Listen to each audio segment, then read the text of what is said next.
Good morning, my Real News Media TV family. Thank you so much for tuning in this morning, and I'm wishing for everyone a wonderful and a productive day. And in the news this morning for October 20, 2023, St. Elizabeth lockup escapee found baby mother charged. Another of the 8 inmates who escaped during a jailbreak at the Black River Police lockup was captured by officers assigned to the St. Catherine North Division during a police operation on Thursday in Trial Heights, Spanish Town in the parish. He has been identified as a Kenneth Stewart, who was charged for murder. According to Senior Superintendent of Police Howard Chambers, commanding officer for St. Catherine North, Stewart's baby mother was also taken into custody, accused of harboring a fugitive. Just want to remind the public that harboring a fugitive is a criminal offense, and so we are asking the public to cooperate with the police. Call the police as soon as any of these escapees are seen, SSB Chambers urged. Stewart is the second of the escaped inmates to be captured since the 8 men broke out of the lockup on June 19. The first escapee was caught at a bar in Buena Vista near Marysville in St. Elizabeth. Acting Superintendent Coleridge Minto, commanding officer for St. Elizabeth, also made an appeal to all citizens in Jamaica to share any information that you may have on the remaining escapees. You may share your information 119 Crime Stop 311 or the nearest police station. He went on to strongly advise the remaining escaped inmates to turn themselves into the police. Investigation spans across several geographic divisions, and as we continue to gather intelligence, I wish to appeal to the remaining escapees to consult with an attorney and to surrender peacefully to the police to allow the rule of law and the justice system to take its course. If not, it is just a matter of time before you all will be captured and brought to answer the charges, Superintendent Minto said. Among the other escapees who remain at large is Ann Ward Kirky Hines, charged with a quadruple murder. The other detainees who escaped are Oral Cole, 31, from Comfort Hall, Manchester, Alric Hutchinson, 38, from Brighton District, St. Elizabeth, and Dean Simpson, 34, from Turner Top, St. Elizabeth, who were all in custody, charged with robbery with aggravation. Javon Sims, 25, from Copperwood, St. James, who was being held for murder, and Demar Williams, 29, from Gravel Heights in Spanish Town, St. Catherine, who is facing a shooting with intent to charge. Fire at Hedonism 2 now contained. A fire which destroyed 2 rooms at the Hedonism 2 hotel in Negril has been contained. The rooms were completely gutted and the 2 others were damaged. There have been no reports of injuries. The Westmoreland Fire Department reportedly received the call at 5:18 p.m. and the 2 fire trucks responded, one from Negril and the other from Savannah Lamar. However, firefighters assigned to the Negril unit were able to contain the fire. The officer in charge of the Westmoreland Division of the Jamaica Fire Brigade, Superintendent Rudolph Seaton, told the news that the cause of the fire is unknown. The Fire Investigation Unit will be carrying out their investigation to determine the cause of the fire, stated Seaton. Efforts to speak with the hotel management were unsuccessful. The estimated damage caused by the fire is unknown at this time. Warders demand equality under new compensation package. Chairman of the Jamaica Federation of Corrections, Arlington Turner, says correctional officers should be treated like policemen and soldiers under the new compensation package. He was speaking to the news yesterday in response to several of the penal institutions being inconvenienced because guards who showed up for work Wednesday were reluctant to perform their duties. Just before midday, he assured the news that things were back to normal.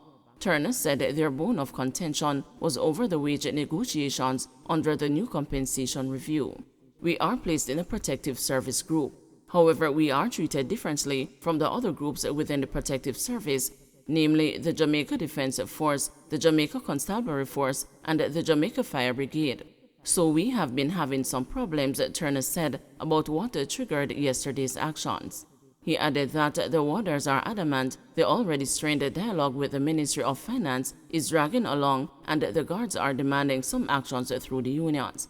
He said they are now in communication with the ministry because they are aware of what has been happening in the prisons. The compensation review is the major thing that we are talking about now. We did not sign off on an agreement because we continue to have issues with what the ministry is proposing for correctional officers, Turner said. He said that the actions of the warders yesterday indicated that they are serious about holding meaningful talks. What we are expecting is another meeting, because our last document sent to them was on October 6. We have not heard anything from that. The officers are frustrated, and we as a union are frustrated also because we are not getting anywhere with the ministry, Turner said. He told the news that the meetings thus far have not moved the motion. The Senior Uniform Officers Association, which represents senior officers, the University and Allied Workers Union, which also represents members of uniformed staff in corrections, and the Jamaica Federations of Corrections are all on the same page, Turner said. When we go to the ministry, we attend these meetings jointly, so no one union attends these meetings where we are, Turner said. A correctional officer told the news that the job, because of the system, creates a thin line between life and death. The water them are pressure the unions to act. Everybody disgruntled right now. Our work is important, just like the police and soldiers. We deal with some very dangerous people. Water dead and dash away and nothing is solved. It's just the nature of the work, the warder who requested anonymity said. Up to press time, there was no response from the finance ministry to Wednesday's unrest.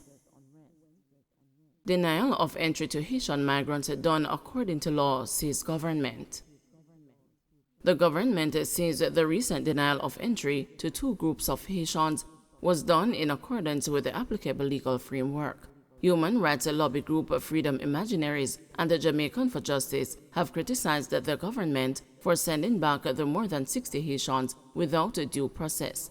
Information Minister Robert Morgan says arrangements were made through the Ministry of Foreign Affairs and Foreign Trade with the government in Haiti to facilitate the safe return of the migrants this week and in September. Mr. Morgan says the Jamaican government is committed to working with its Haitian counterparts to secure a sustainable approach to restoring the rule of law in Haiti, thereby reducing the need for Haitian nationals to flee their country. Immigration checks have confirmed that the captain of the vessel, which brought 35 Haitians to Long Bay, Portland on Sunday, was the same individual who had piloted the boat that arrived in September, and that other members of the group were also previously repatriated from Jamaica.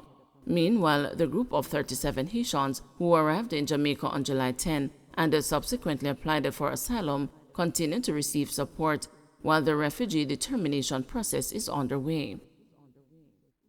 Poultry supply sufficient to meet the Christmas demand. Minister of Agriculture Floyd Green is moving to assure the public that the country's poultry supply is adequate enough to meet demand going into the festive season. Minister Green said the ministry will also be closely monitoring the poultry industry for any changes in the coming months.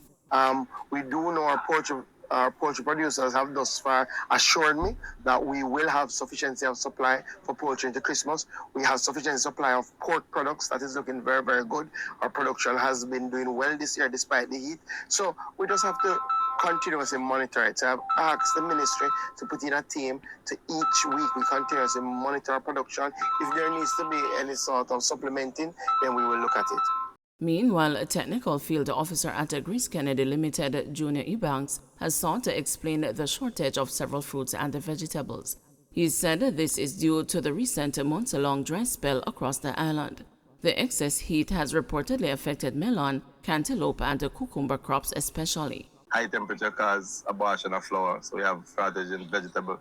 Melon not doing well, the cantaloupe's not doing well, cucumber is not doing well because of the excess heat. Climate change is real and it's affecting farmers, and we have to plan a way how do we mitigate against this and the climate adaptation to ensure that we have sustainable agriculture development, that we can feed ourselves going forward and don't have to import every time we have weather conditions like these, because it's going to get worse. Well, definitely there's going to be a shortage of fruits and vegetables because the heat, they said, the forecasters said it's going to continue all the way down into November, October, November. So with that in mind, farmers are staying away from growing because it's a major loss for them and it's very expensive to grow a crop. The smallest a crop, it's costs pretty close to $1 million or more per acre to produce. So who want to lose $2-3 million every year in this time of year planting crops and with no compensation, no insurance, no crop insurance to cover them for this type of weather.